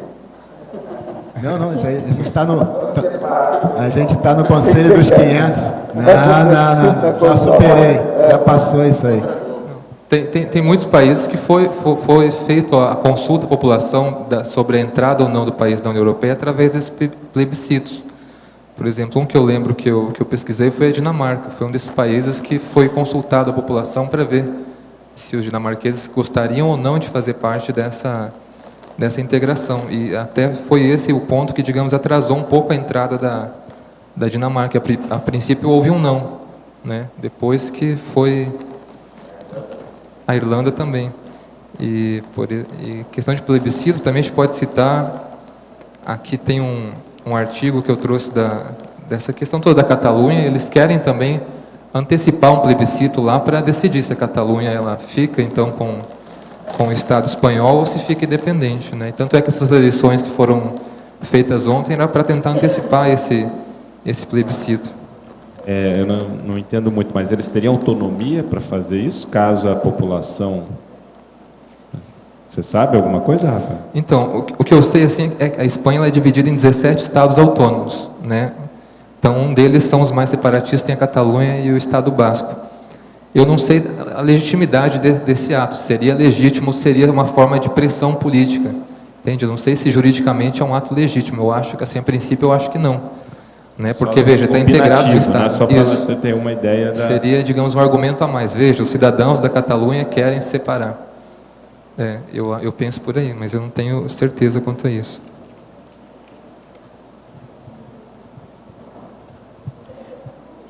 só para tentar explicar melhor minha pergunta, então, assim, como a União Europeia sendo, talvez, um exemplo de proto-Estado mundial, a gente pesquisar também aqui, o Conselho dos 500, pesquisar as formas de participação que eles criam para os cidadãos, se a gente consegue, né, também adaptar isso para a questão da democracia direta. Era mais ou menos isso que eu estava... Ah, sim, sim. Tanto é que eu trago no fim do verbete aqui alguns, digamos assim, sobre a relevância da pesquisa desse assunto, né, que pode servir para algumas estruturas que nós temos aqui na CCCI. Por exemplo, o Conselho dos 500 é a questão do Colegiado de Intercooperação, a Unicim, são todas questões que a gente pode achar algum cotejo, alguma correlação com essa questão da supranacional da União Europeia. Correto, obrigado. Rafa, boa tarde. Boa tarde. Na página 4, o item conviviologia. Você poderia aprofundar a frase: o Estado mundial, antes de ser Estado político, é Estado de lucidez, por favor? Sim. Esse assunto a gente trouxe antes, é o seguinte: o Estado mundial, digamos, ele necessita que haja um nível de lucidez adequado para que ele ocorra, para que ocorra, digamos assim, a vivência dessa realidade política, social, jurídica, no nível que ele se propõe. Então, se o Estado mundial não existe ainda hoje, é porque, digamos, a lucidez média per capita dos habitantes ainda não é muito adequada, não é muito boa, ou não está num nível que possa permitir que o Estado mundial ele se concretize. Então, eu afirmo aqui que o Estado mundial, antes de ser um Estado político, ou seja, antes de ser meramente uma centralização do governo, ou uma questão de um governo global, ele é um estado de lucidez, ele exige uma lucidez para a vivência desse Estado mundial, né? Ele é uma questão... Então, por isso que eu digo que ele passa antes pela lucidez, né? Então, antes de ser um Estado político, é um estado de lucidez, ele passa pela questão da lucidez. No momento em que a maioria da população estiver mais lúcida, então, automaticamente o Estado mundial se implantaria? Não sei se automaticamente, mas a propensão de acontecer, digamos assim, o percentual sobe, né? Talvez a gente consiga alcançar algumas metas conforme essa lucidez vá crescendo. Mas eu penso que é por aí, que a tendência de propiciar essa vivência do Estado mundial, ela aumenta. Obrigada. Aqui é a minha opinião de europeia, que estou muito pedindo. Então, eu cresci assim um pouco com essa realidade dos países que estarem juntando, e para mim foi assim muito positivo, eu fui muito favorável a isso. Porque Portugal é um país bem pequeno e a ter a possibilidade de viajar para outros países sem passaporte, com a mesma moeda mais recente, foi ótimo. Por exemplo, estar aqui com o Yorn, eu sentir assim como se fosse mais ou menos do meu país, embora não seja, mas tem essa sensação dele ser do meu país. Isso para mim é fantástico, deu mais a sensação de fraternismo. Eu, por exemplo, agora estou tentando viver no Brasil, o Yorn também, e a gente tem muita dificuldade. As coisas aqui não são fáceis para conseguir um visto para vir para cá. Então, seria ótimo que isso pudesse ser igual para todo mundo, né? Que a gente também pudesse mudar para o Brasil com a facilidade que a gente viaja agora na Europa. Porque eu já não me sinto de Portugal, realmente, como ela falou. Eu me sinto da Europa, né? Eu posso ir para qualquer lugar, posso trabalhar em qualquer lugar. Enquanto para o Brasil já não é assim, né? Então, eu fui acompanhando isso na minha adolescência e fui sempre muito favorável. E vejo todos os europeus um pouco como familiares, né? Assim. Sim. O que você coloca é essa questão do aumento do senso de pertença, né? Que traz Exatamente, um universalismo maior. Sim. Então, se fosse para trás, realmente ia diminuir o tamanho novamente do país. Sim, de tudo, né? Até da forma de pensar, de ver o país. Para mim, é interessante que, primeira vez, nós temos na jurisdição na economia ou na ações militares juntos em Alemanha e depois de cultural e outras. E nós temos uma holopensene muito grande e é interessante que todos os países vai crescer juntos e não somente em Europa. preto da Europa também, são de países como Rússia ou Tchecoslovaquia, ou outros que quero, são juntos na Europeia Unida. E para mim esse pensene, porque nós temos muitos projetos diretos, muitos projetos sobre todos itens, não somente de justiça ou de militar ou de economia, mas de tudo são juntos. Esse é profundo. Sim. Obrigado pela contribuição, depoimento prático, né, real. E obrigada por fazer um verbete relacionado com esse tema.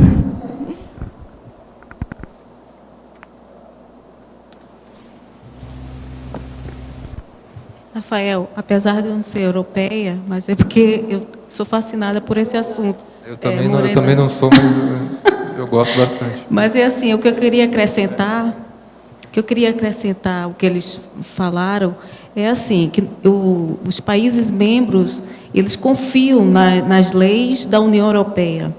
Então, quando algum país não, digamos assim, não vai bem, vou apelar, né, para o maior. Então, eles confiam.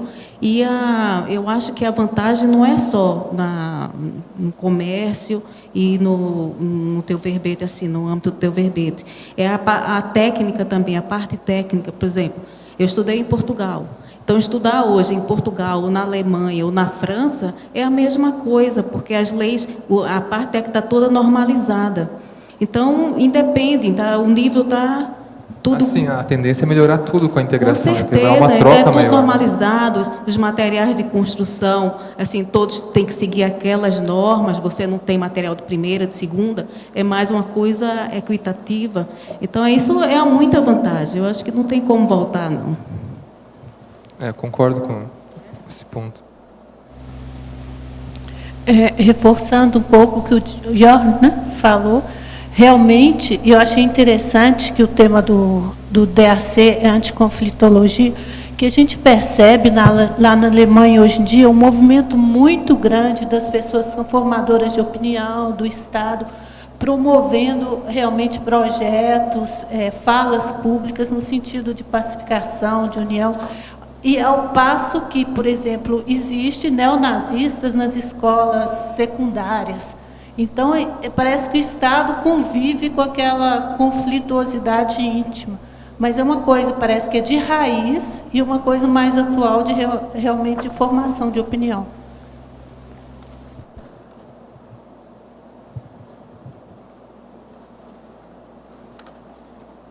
Rafael, no final da parafatologia, o último parafato, né, você menciona os bastidores e os suspeitos do parestadismo. Você pode aprofundar mais nisso aí, por favor? Sim. Eu não tenho muita informação sobre os bastidores do parestadismo, né? Até coloquei aqui porque um dia eu quero ter.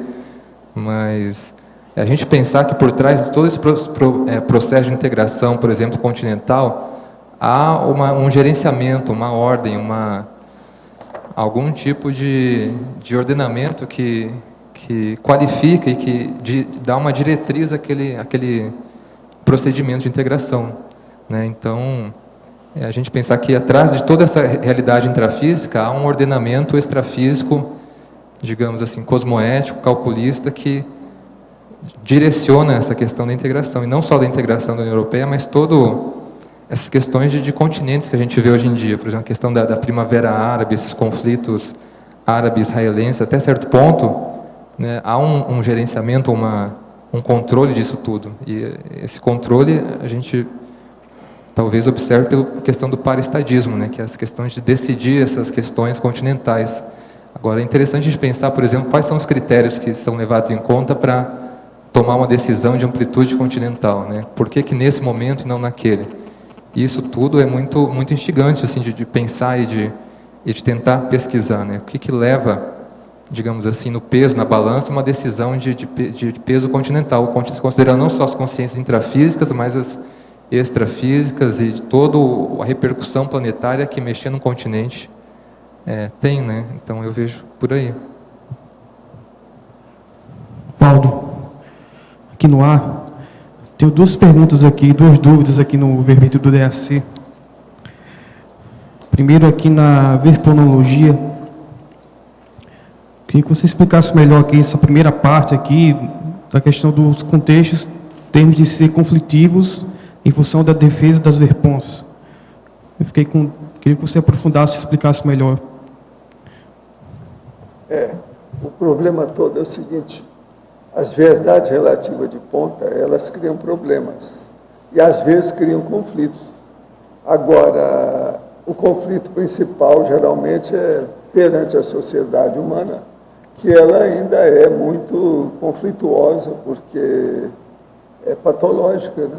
Tem muita coisa errada. Então, a verdade relativa de ponta vem justamente frontalmente contra isso e cria conflito, às vezes, na pessoa, que não sabe se situar perante essa realidade. Agora, veja, são crises de crescimento positivas, né? Nós precisamos disso para ver se as pessoas melhoram. É o jeito. Agora, lembre-se que tem aquele princípio da cosmoética destrutiva. Para assentar uma verdade mais avançada, às vezes, é preciso acabar com algum processo arraigado que está aí muito enraizado na sociedade, que precisa ser extirpado, entendeu? Para colocar alguma coisa melhor no lugar. Por isso que a gente fala que tem que destruir alguma coisa para cair uma coisa nova no lugar. Encaixar a coisa nova. Agora, tudo é um processo de costumes.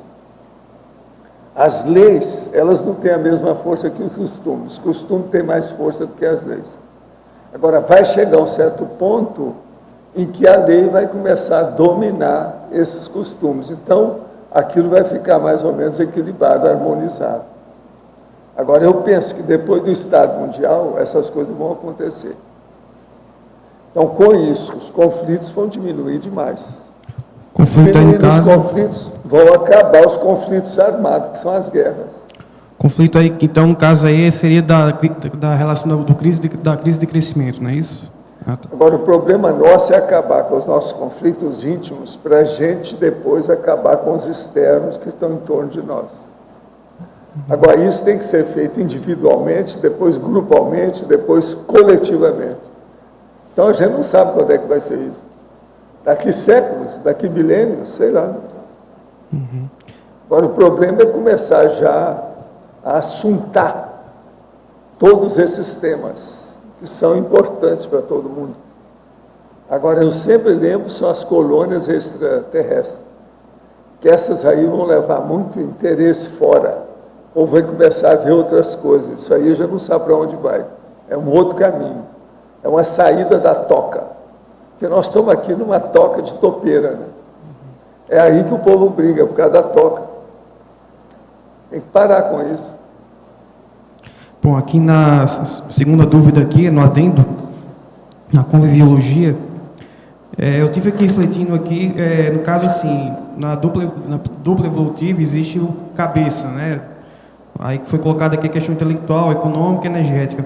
Mas, por exemplo, pode existir, por exemplo, assim, dentro de uma dupla evolutiva, né? Tem um parceiro que é o cabeça energética, mas no caso aí o outro parceiro ser o cabeça intelectual, por exemplo?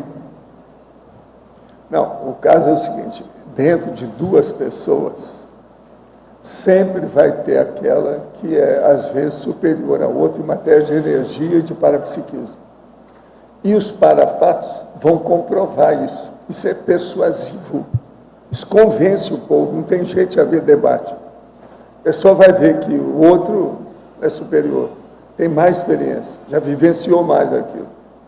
Então, isso aí muda o conceito, o convívio, o modo de ser, tudo vai mudando. Agora, é inevitável haver uma cabeça da dupla, sempre tem um cabeça. Certo, tem assim, jeito. Tem ninguém é igual. Isso, aí tem a questão da energia, por exemplo, tem a cabeça energética. Agora, por exemplo, a coisa aí mais pode ter, importante... no caso, o outro pode ser cabeça intelectual, por exemplo, dominar intelectualmente o outro. Mas agora, veja, o que é mais importante é que, com o tempo, essa cabeça da dupla, ele já vai fazer a dupla evolutiva já com esse interesse. O objetivo é esse mesmo, de ajudar a outra pessoa. Que isso é que é dupla evolutiva. A hora que vem isso, não tem mais competição, concorrência. Não há competição do processo, acabou. Então, há uma harmonia maior e a dupla cresce. Porque o problema todo é quando tem competição entre os duplistas. Aí não há dupla que resista. Sempre vai dar para trás, vai criar problema. Isso é conflito. Você entendeu, né? Então, por exemplo, o pior conflito externo à pessoa é quando há um conflito com a dupla. Agora, por exemplo, você pode arranjar uma dupla, uma moça, que você vai ajudá-la, que você já domina mais energia, que você já tem mais lucidez. Não vai ter conflito de você para ela, mas vai ter dela para com você. É aí que tem um conflito, entende? Você não, você ultrapassa aquilo, você sobrepaira, você está imperturbável com o processo, mas a pessoa às vezes não, ela tem problema. Agora, você já fez a dupla com ela para ajudá-la mesmo, de modo que isso faz parte do serviço, já esperava por isso. Pensa isso na sua vida. Se você estudar muito a conscienciologia e arranjar depois uma namorada que seja fora aqui da CCCI, isso vai ser inevitável, você pode esperar. I'm sorry, não tem outra saída. Temos que ser realistas na análise desses fatos mais avançados.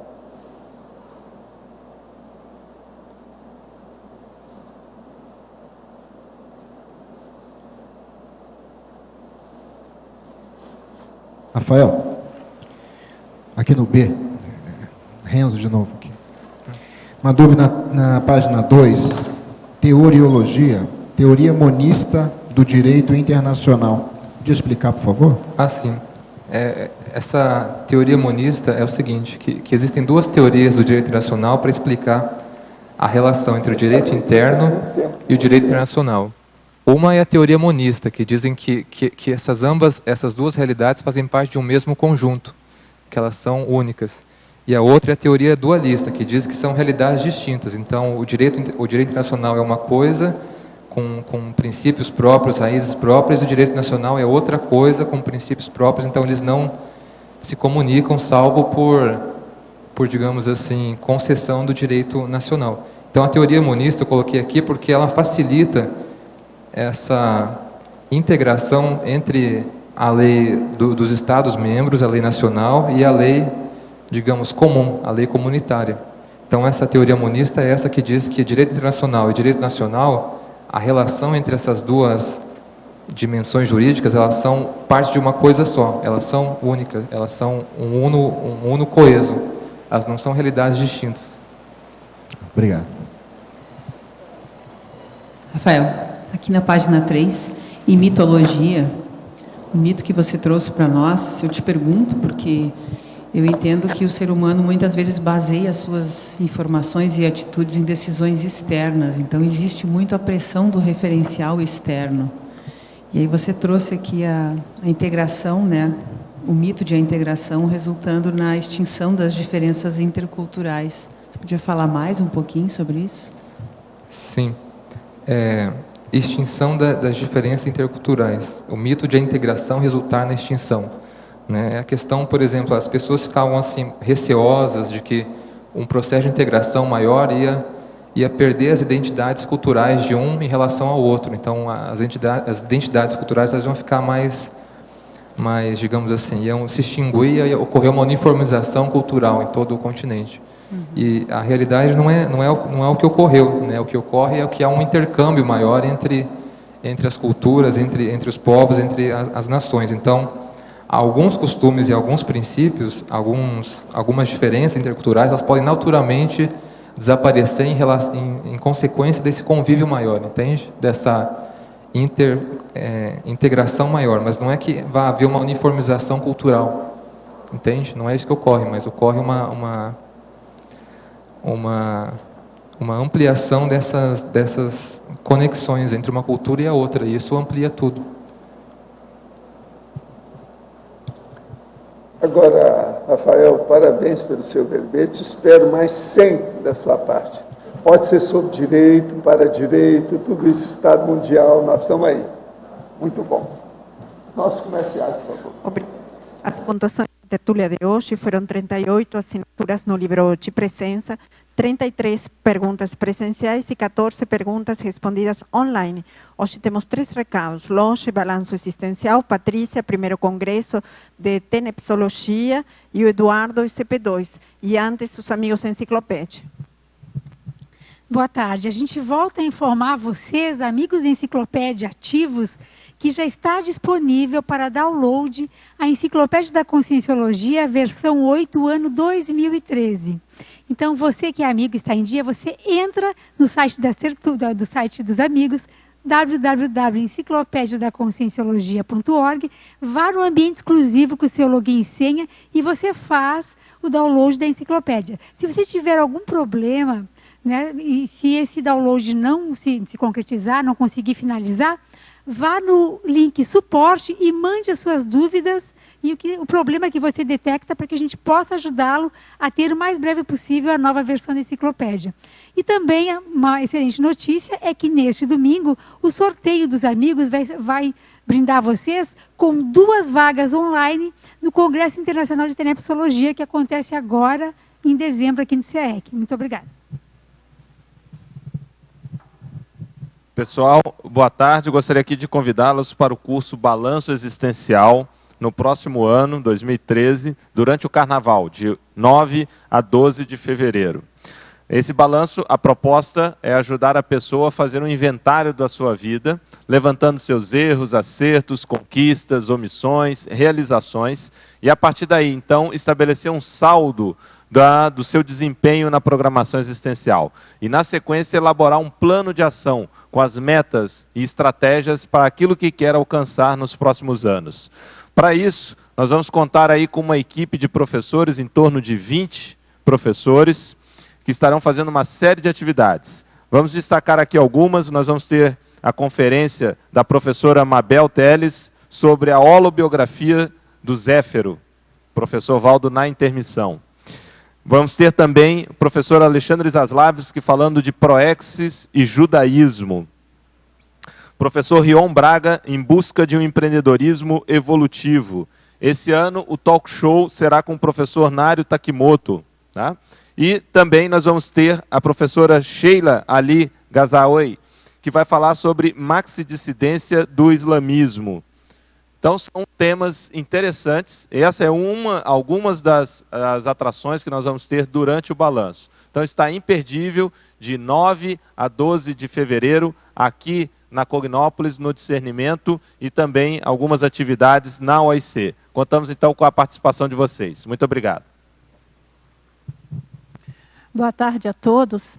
O nosso convite é para que você participe da imersão na TENEPS, que vai acontecer nesse fim de ano, do dia 17 a 26 de dezembro.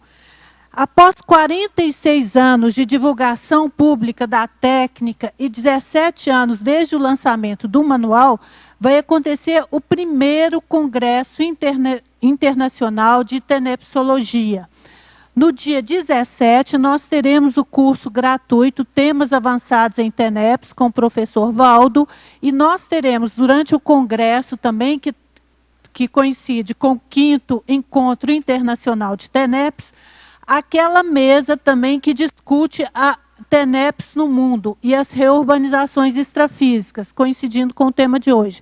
Então, estão todos convidados. O congresso, para quem não puder estar presente, também pode participar online pela internet.